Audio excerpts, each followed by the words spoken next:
You can now get a 30-day trial to experience The Athletic for free. Visit the link in the description below to try it now. We've all done it. When our team has had games in hand, we've all banked the theoretical points available and adjusted the table accordingly. But just how valuable are they actually?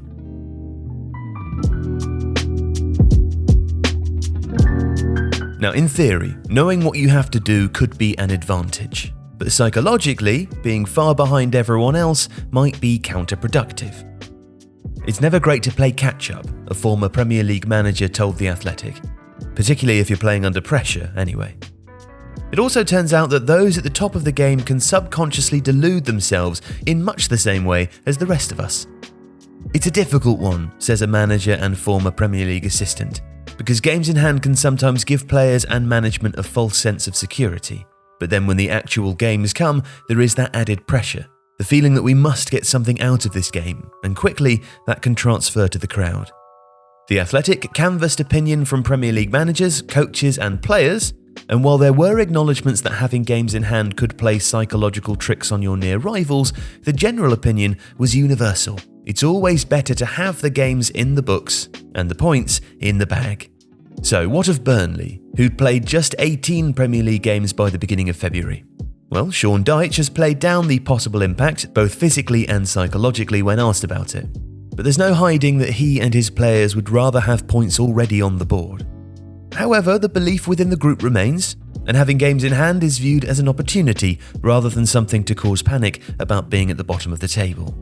Burnley's 6 games in hand is the most a top-flight team has had since Luton Town in 1987-88. That season, Luton reached the League Cup final, the Simod Cup final and the FA Cup semi-final. Plus, for some reason, accepted an invitation to play at the Mercantile Credit Trophy, an April tournament at Wembley celebrating the centenary of the Football League. In total, Luton played 58 first games that season, so at various points in the latter weeks, they had 6 and 7 in hand, which all culminated in a frantic last fortnight in which they had to play 7 times: Saturday, Monday, Wednesday, Saturday, Monday, Friday, Sunday. They won 1, lost 1, and drew the rest. And the last 2 symbolised the fixture chaos. They were both against Nottingham Forest. Now, despite all of that, an ageing Luton side finished 9th, their 3rd highest placing ever, got to 2 Wembley finals and won 1 of their only 2 major trophies. They were running on empty by the end of it, but having all those games in hand didn't really impact them in a hugely adverse way.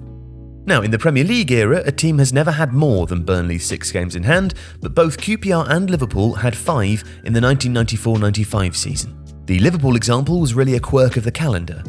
They were only 5 behind the rest for one day, on a weekend when they played on a Sunday and the others played on a Saturday. Nevertheless, when they had those 5 games in hand, they were 5th in the Premier League and they finished 4th. QPR, though, had 5 in hand on a few occasions throughout February and March of that season, and their fortunes improved dramatically after that point. The last day they were 5 behind was March the 6th, at which point they were 16th with 35 points from 28 games. They ended up 8th, winning 8 of their last 14 games despite not having a midweek off from the middle of March, picking up points at 1.78 per game as opposed to the 1.25 per game before that. It was my first season in the first team, says Kevin Gallen, who was a key part of that QPR side. In the latter few weeks, I was a bit burnt out. It all got on top of me a bit, but we had a really experienced bunch of players. Gallen echoes what others have said, that having games in hand can either be a blessing or a curse. We had a really good end to the season. When your confidence is high, those games, Saturday, Tuesday, can't come quick enough. But when you're losing, it's the opposite. And there's more. According to Opta, there have been 12 teams who have, at some point in their respective Premier League seasons, had 4 games in hand. 8 of those finished the season in a higher league position than they were when they were behind, and the remaining 4 all only dropped a single place. Manchester United were one of those teams in the 1999-2000 season, when their joint to the Club World Cup in Brazil caused a series of games to be rearranged. But having been second when they started to play catch-up, they lost just 1 of their remaining 19 fixtures and so won the title by 18 points. More pertinent to the current situation is Southampton in 94-95. In mid-March, after 30 of the 42-game season, they were 18th. only out of the relegation zone on goal difference and having won just twice since the start of October. Everyone thought we were relegated, remembered Jason Dodd.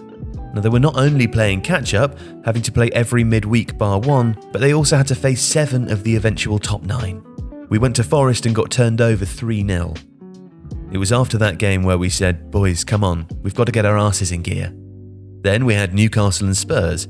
We beat them and scored 7 goals in 2 games. We went to Stamford Bridge and turned them over. Wimbledon, we won 2-0 and we were on a roll. Southampton won 6 of their last 11 games and ended up the season in 10th, collecting an average 1.7 points per game. People thought we were down, and so that took the pressure off us. We could go out and enjoy our football. We scored goals and picked up some great results. Now, of course, none of this is to necessarily argue that having games in hand is an inherent advantage.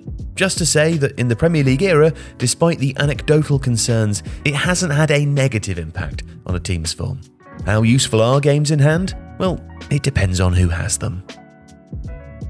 If you like this video, please consider subscribing to the channel. And if you do enjoy Tifo, then you'll probably also like The Athletic. If you watch our tactics videos, you should go and read Michael Cox.